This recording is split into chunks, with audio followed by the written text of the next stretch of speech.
Welcome back to another video in the Beginner's Guide series. Many investors, when starting out in investing, typically only look at the stock chart or price return when comparing the performances between stocks. This mostly works for stocks or ETFs that don't distribute dividends, but what is often overlooked when it comes to investments that pay dividends is the total return.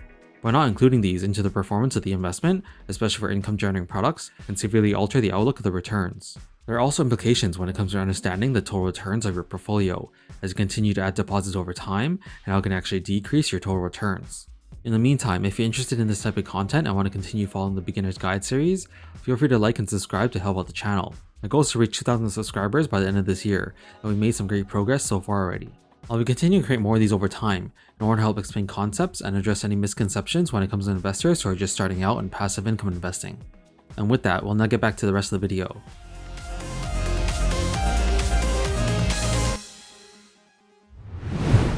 So what are total returns? Before defining what total return is, it might help to start by defining what some of the other types of returns are first. The easiest one that everyone is most familiar with just by looking at a stock chart is the price return. This is the difference between the stock price of when you purchase a stock and then the stock's current price at that point in time. An example would be if we looked at VFE on Google search, which is an ETF that is based on the S&P 500 index. So if we were to have invested at the start of 2024, and up to today, we would see that we are up by over 15%. If you still currently own the stock, then this would be an unrealized return. But since the return is positive, it'll be called an unrealized gain. Then if you sold the stock today and don't own the stock anymore, then this would be a capital return or actualized return. And again, since the return is positive, it'll be called a capital gain. So that's simple enough to do, right? While it's easy, it doesn't give you the full picture of the investment. And you're actually missing an entire portion of gains that you would also receive during the time of holding the ETF, and that would be the dividends. This is important to include as part of your total returns, because the dividend distributions actually come into the stock price on every ex-dividend date. This is because when the ETF pays out a dividend distribution, it comes from the fund's earnings being transferred to its shareholders. So by adding back the dividend distribution, it will then show you the actual return or total return if those earnings were retained in the fund. To show this on Seeking Alpha, we would start by going to the charting tab. Then by using the select metrics button, we can go to the performance section and add total return to the metrics for our chart. Now you see there are two lines on the chart, with the orange one being the price return and then the blue one being the total return. Because VFE is a quarterly payer, which means it pays every 4 months, you'll see that the two lines are moving identically for the first part of the chart. Then on the ex-dividend date is where you'll start to see the orange price return line separate slightly from the blue total return line. And this is as I described earlier, where the dividend that's to be paid out to shareholders is then removed from the stock price.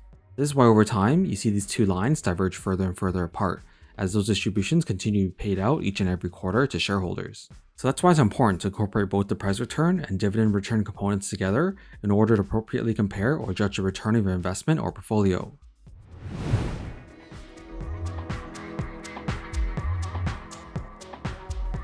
So how can total returns decrease? Of course, the most obvious way is through the price return when the stock price falls while you own the stock, but there's also another way that isn't talked about as much.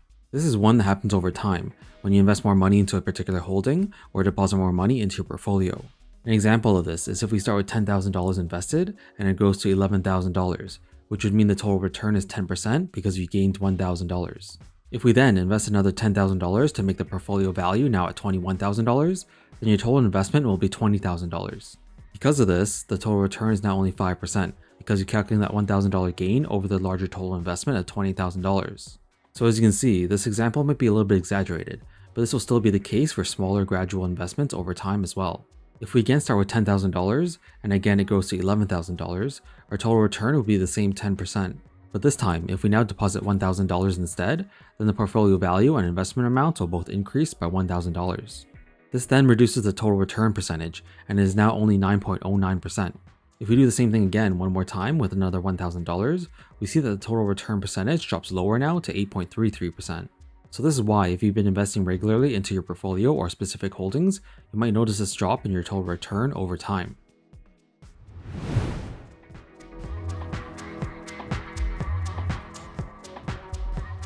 Following what we had just discussed in the previous section, this is an important point that I've seen a lot online when investors are comparing their portfolios to one another or to the S&P 500 index. Often when comments are made in comparison to the S&P 500 as a performance benchmark, people forget that it's just an index and doesn't accurately reflect an actual portfolio's performance. The performance of the S&P 500 would only be accurate if you did a single lump sum one-time investment into the index and then never added any more money to the holding. But as we all know, this is not the case for everyone, because we all continue to add money to our portfolios over time. And as shown in the example earlier, this could also affect how your total returns are calculated and could gradually lower it as you invest more. So by comparing your personal portfolio directly to the S&P 500 or making claims about another person's portfolio underperforming can be misleading, as the index doesn't account for regular contributions the way a portfolio does. Instead of focusing too much on comparing your portfolio to the S&P 500, I would focus more objectively on your own financial goals and how your portfolio is growing over time.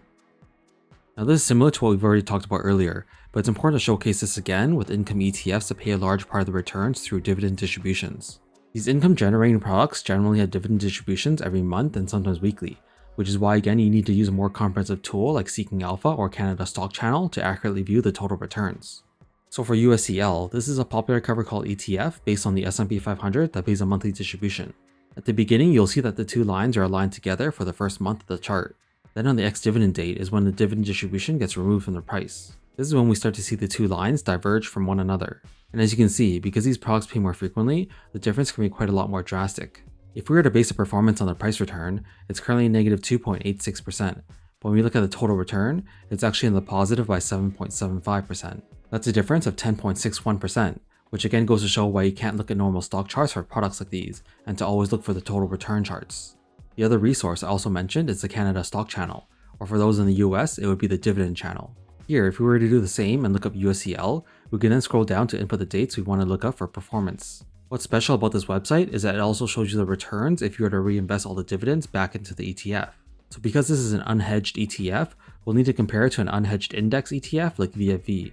If we then click the button to view the chart, it'll pop out another window to show us the two charts. The bottom one is without dividends reinvested, which is similar to the one we saw earlier on Seeking Alpha.